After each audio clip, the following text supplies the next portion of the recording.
Good evening.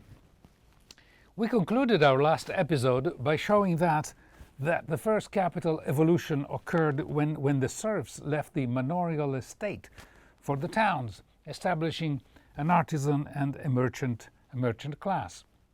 The wars of the late Middle Ages eliminated feudalism that was replaced by the central state, which to an extent held the capitalist class, which now we can call the bourgeoisie. It held it at bay.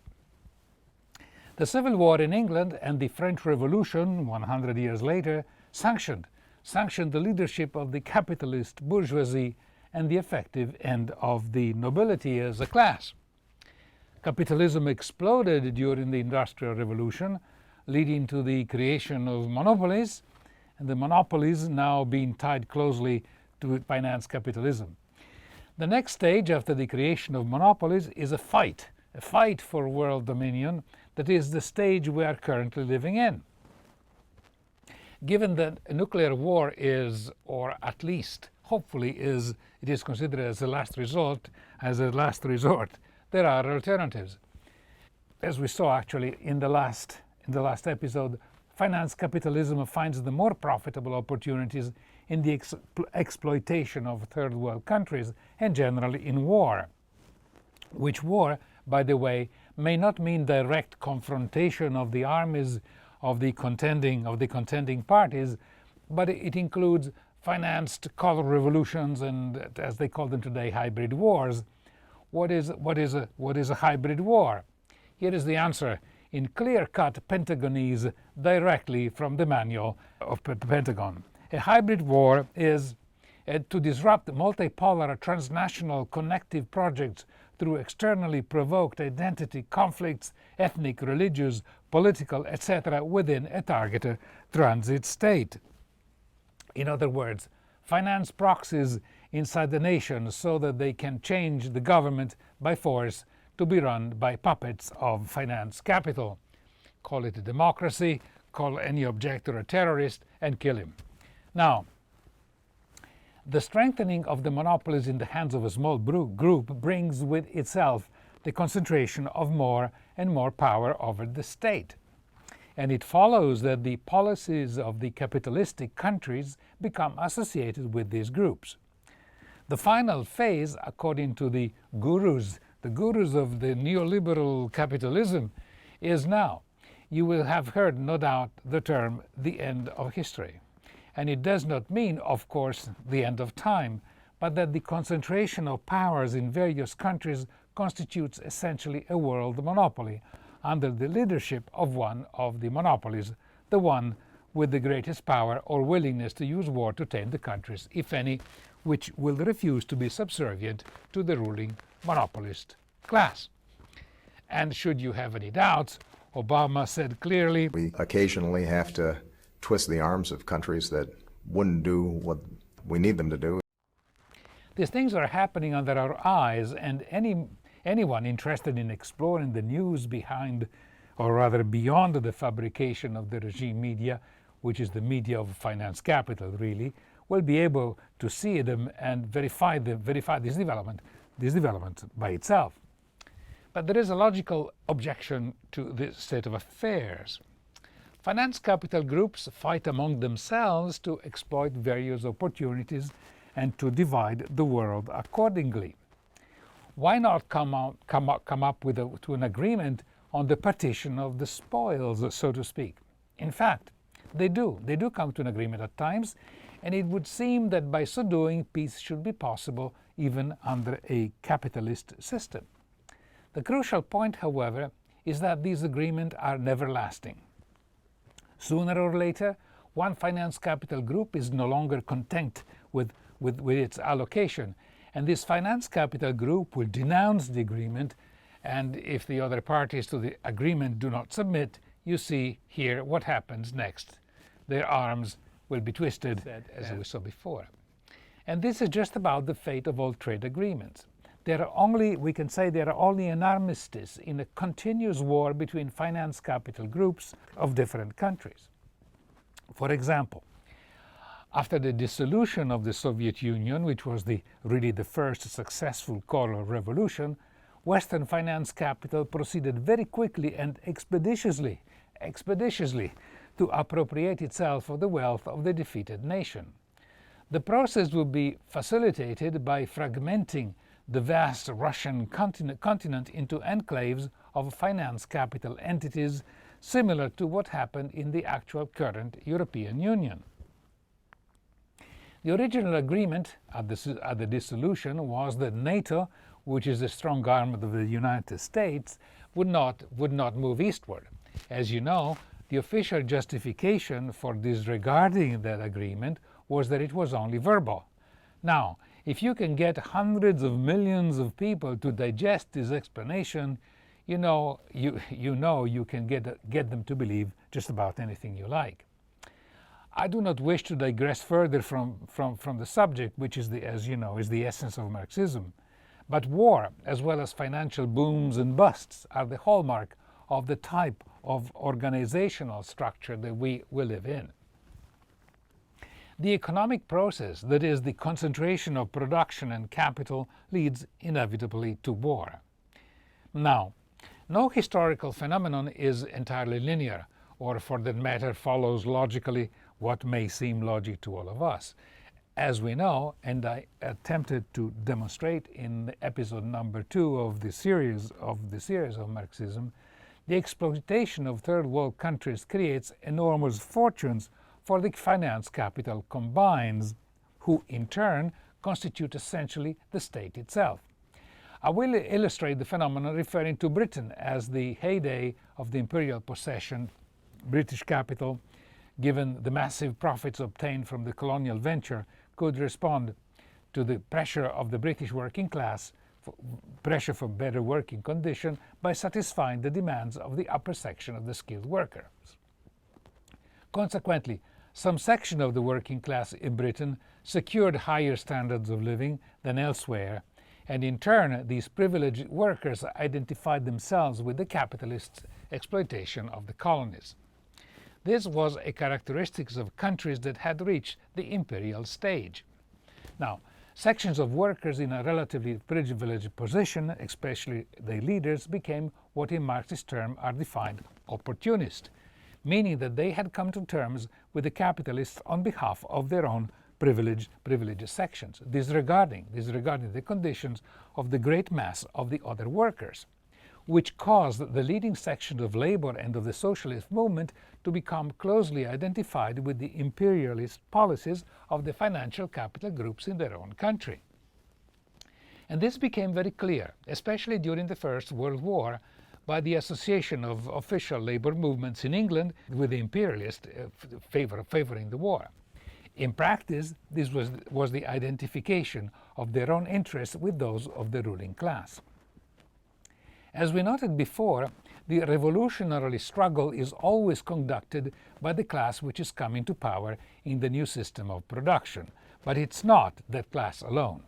In other words, every real revolution aiming at overthrowing the existing ruling class is not only a revolution of the class which is to succeed it in power, but it is also an evolution of all who are oppressed or restricted by the existing ruling class. For example, in the French Revolution, the winner were the new rich of the bourgeoisie, but in the revolution itself they were joined by small traders, artisans, and the peasantry, which was the productive class of feudalism, the previous age. However, in the end, the class which will acquire power will be the one which is involved in the new system of production. Let's now consider the function of the state in all of this. The state is sometimes thought of as the parliament. However, as Marx pointed out that the historical development of the state has little to do with representative institutions. Rather, the state is something through which the will of the ruling class is imposed on the rest of the people. Now, in primitive society there was no state.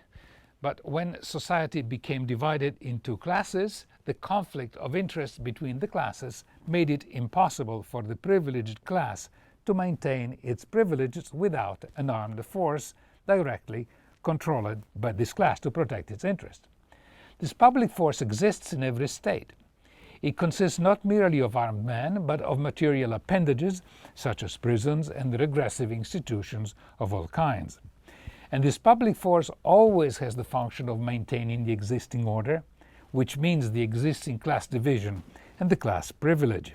It is always represented as something above society, something impartial, whose only purpose is to maintain law and order. But in maintaining law and order, it is maintaining the existing system. And it comes into operation against any attempt to change the system. We can see it under our own eyes. In its normal operation, it does so by apparently peaceful means. But when the movement is stronger, the police uses force and, if necessary, armed force. It is this apparatus, this force, acting in the interest of the ruling class, which is the essential feature of the state. Now, you may ask, is the state machine controlled by parliament or by any other representative institution? The answer is that, as long as the representative institution, which is the parliament, represents only the ruling class, it may appear that the parliament controls the state machine. But when the parliament or other institution does not adequately represent the ruling class or attempts to implement measures disturbing to the ruling class, the fact that it does not control the state machine soon becomes obvious. And history is full of representative institutions which have attempted to serve the interests of a class other than the ruling class, but they have been shut down or removed by armed force. We have example even today. Again, to return to historical example which we have already used in England at the times of Cromwell, the revolution against the old order. The revolution succeeded not through votes in parliament, but by organizing a new armed force against the state, that is, against the armed forces of the ruling class. And it was a pretty bloody war, leading, as you know, to the decapitation of a king, Charles I, in 1649. A change of real power involves the use of force against the old state machine, whose whole apparatus, the apparatus of force, is turned against a new class which is trying to change the system. In different stages of history, these phenomena take slightly different variations. In the case of fascism, for example, its whole idea was the destruction by armed force of all forms of representative institutions. And why would they want to do that? Because the current representative institutions at the time were no longer capable of protecting the privileges of the ruling class. And, as is seen clearly in the case of Franco's Spain, when the representative institution no longer can protect the privileges of the ruling class, its control over the armed forces becomes minimal. But how does the ruling class maintain its separate control of the state machine and especially of the armed forces, you may ask, which on the surface are constitutionally controlled by parliament? The answer is in the character of the state machine itself. In every country, the high-end posts of the armed forces in the judicial system and in the administrative services are held by members or trusted servants of the ruling class. And this is assured by the system of appointment and promotions. However far democracy might go in the representative institution, history shows that it has been unable to penetrate into the impenetrable core of the state machine. So long as there are no serious issues, the fact that the state machine is separate from the democratic parliament is not obvious. Therefore, if the state machine works only to preserve the status quo and not against it, history shows that no advance to a higher form of production is possible without the defeat of the state machine, irrespective of any representative institution that might exist. And from this set of circumstances or conditions, Marx concluded that as long as the capitalist class remained in control of the state, democracy is neither secure nor effective. That is, the people's will can only prevail effectively when this armed barrier, the capitalist state machine, has been overthrown. But it is not enough to defeat the state machine of the previous ruling class. In order to change effectively the state of affairs, it is necessary for the working class, and I'm referring to the working class that existed in the middle of the 19th century, it is necessary for the working class to set up its own state machine, its own apparatus of power, and its own form of government. Which form of government differs in important ways from the form known in capitalist society because its purpose is different. To reach these conclusions, Marx drew inspiration from the experience of the Paris Commune in 1871. In the context of a government by the working class, the revolution had a working body as opposed to a parliamentary body. And this working body was executive and legislative at the same time. Its members could be replaced by the electors at any time and, something which may sound astounding today, from members of the community downwards. The public service had to be done at workmen's wages. Unbelievable. The previous standing army was replaced by the National Guard, whose main body consisted of working men. And the key objective of the Commune was to bring the governing apparatus and the machinery of a force and repression closer to the working class. And importantly, to ensure its control by the working class as opposed to the capitalist control, as was the case with the old state machinery.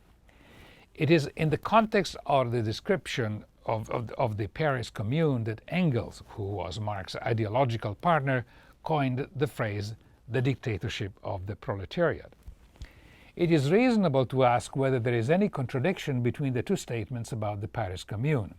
That on one hand, it was a great extension of democratic control as opposed to the parliamentary democracy under capitalism, and on the other hand, it was a dictatorship of the working class. According to Engels, there was no contradiction between the two because the two terms, democracy and dictatorship of the working class, express two aspects of the same thing. To carry out the will of the overwhelming majority of the people, a new and really democratic state was set up. I'm referring always to the Paris Commune. This new state, given the historical past circumstances, could only carry out the people's will by exercising a dictatorship, that is, by using force against the minority which beforehand had been the class exercising the dictatorship. The same class which continued to use all means, the old class continued to use all means from financial sabotage to armed resistance against the people's will. And incidentally, the catchphrase dictatorship of the proletariat has been used very effectively to discredit countries that attempted to carry out a revolution similar, or at least in concept, to what happened in Russia during the 1917 revolution. Now, there is no time here to cover this subject adequately. Suffice to say that this so-called dictatorship of the proletariat was the second part in a three-phase process that started with the revolution, passed through the dictatorship of the proletariat, and ended with the abolition of the proletariat itself. The phase of the dictatorship of the proletariat was necessary because only a dictatorship resting on force could defeat the counter-revolution of the old ruling class, which used every means at its disposal to destroy, in the instance, the Soviet government. Western history books written for Western schools do not mention that in the 6 years of civil war that occurred in Russia after the October Revolution, 14 different countries sent armies and contingent to fight the revolutionary government. In Marx's view, as printed in his manifesto, all previous historical movements were movements of minorities, or in the interest of minorities. What Marx envisioned was a popular movement, meaning the self-conscious, independent movement of the immense majority in the interest of the immense majority. And in this context, the apparatus of force would no longer be turned against the workers, it would be turned only against those who try to hold back the workers. The counter-revolutionaries continue to exist after the working class has taken power. The old ruling class, helped by the ruling class of other countries, gathers together armed forces to carry out open warfare against the working class state. This was the case of the Paris Commune of 1871. In that occasion, the German army had defeated the Imperial French army and captured thousands of French prisoners. However, once the Paris Commune was established, the Germans released the French prisoners to reinforce the reactionaries who had retreated to the periphery of Paris. One more evidence that the capitalist rulers have more allegiance to their capital than to the nation. To summarize, given that the common denominator of history is the class struggle, as we described in the previous episode, the class struggle came about from the division of human society into classes whose interests clashed in production. And according to Marx, when the working class takes power, it does so in order to end the class division and to create a classless society which will serve society as a whole. Now, critics have seized on this and labeled Marxist theories as utopian. However, this is an incorrect interpretation. An actual socialist society, like all previous ones, would come into the existence on the basis of what existed before, meaning that the process of socialization of society would proceed by degrees. But the possibility of a gradual transformation without sharp conflict depends on the extent to which the anti-socialist forces, that is, the dispossessed owner of larger enterprises, would resort to force. If we consider these Marxist ideas altogether and examine them in the context of today's event and today's society, Western society at least, the conclusion we can draw are somewhat sobering. For example, Iraq and Libya were not by any means socialist societies in the Marxist sense, but were socialistic enough because the wealth produced by their major resource, oil, was reasonably fairly distributed across the population. Libya had the highest income per capita and the highest standard of living in Africa. And the same applied to Iraq. Neither country, however, accepted to become a colony of the finance-capital monopoly of the West. You know what happened. The leaders were killed, and mercenary forces, as well as Western military power, was unleashed on both countries to essentially destroy them. An almost repeat scenario has occurred in Syria, as you will know. On the internal front, a conclusion we can draw, applying, that is, the Marxist analysis, is that all peaceful protests from a practical point of view are useless, or maybe even worse than useless, because they give the admittedly false impression of a democracy expressed by public opinion, and nothing could be further from the truth. All the critical decisions affecting the nation as a whole are taken and executed in complete secrecy. And those who dare, however timidly, blow the whistle, the famous whistleblowers, as you know, are persecuted with a vengeance. And this applies to monopolistic trade agreements sold to the public as free trade, and to those who lift the veil of the mercenary and counter-revolutionary activities of various NGOs and think tanks lavishly funded by the secret government. In the first episode, we defined the meaning of dialectical as in dialectical materialism, the main meaning of which is that the world is never really static. Everything is moving and changing, rising, developing or declining, and falling away. The other meaning of dialectical is that nature, including human society, is not made up of distinct and independent things. This interdependence of things may seem obvious, but people do not always recognize it. That is, what is true in certain circumstances may not be true in others. Today, of this phenomenon, that is, the applying old concept to new circumstances, we have a glaring example under our own eye. I'm referring to the idea or the concept of the working class. Some old-timers, so to speak, refuse to believe that the concept of the working class has changed dramatically, and they continue to talk about it as if it were the same as it was in the 1930s or right after World War II. Others, like those who say that we have reached the end of history, claim that the working class today is a myth. And from the proclaimed disappearance of the working class, there follows the disappearance of the class struggle. We do not need to spend any time to prove the stupidity of these ideas. Thatcherism, Reaganomics, and globalization have brutalized the union movement, and there has been a class struggle in reverse, if you like, conducted by the global ruling class for the last 40 years of neoliberal philosophy. And this has affected not only the workplace, but also other social processes in homes, communities, and niches of everyday life. Key areas of social living or social reproduction, to use Marx terminology, were attacked through increased privatization of social services and the retrenchment of important federal programs, unemployment insurance, and social security. The dialectical solution to this dilemma is that in the class struggle, the frame of reference has changed. In the current class struggle, what was called the working class should be perceived as everyone in the producing class who has in their lifetime participated in the totality of keeping society alive with his work, irrespective of whether the labor has been paid for by capital or remained unpaid. This, if you like, integrative or integrative vision of class gathers together, for example, the temporary hotel worker, the flex-time working mothers who need to stay at home due to high childcare costs, the African-American full-time school teacher in Chicago, and the white, male, and unemployed whose previous place of employment looks like the one in the picture.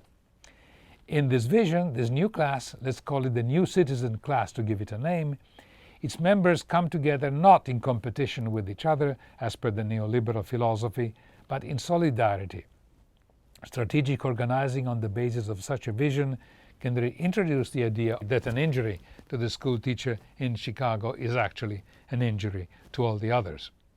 When we restore a sense of the social totality to class, we can begin, perhaps, to learn how to deal with the restructuring of the class struggle.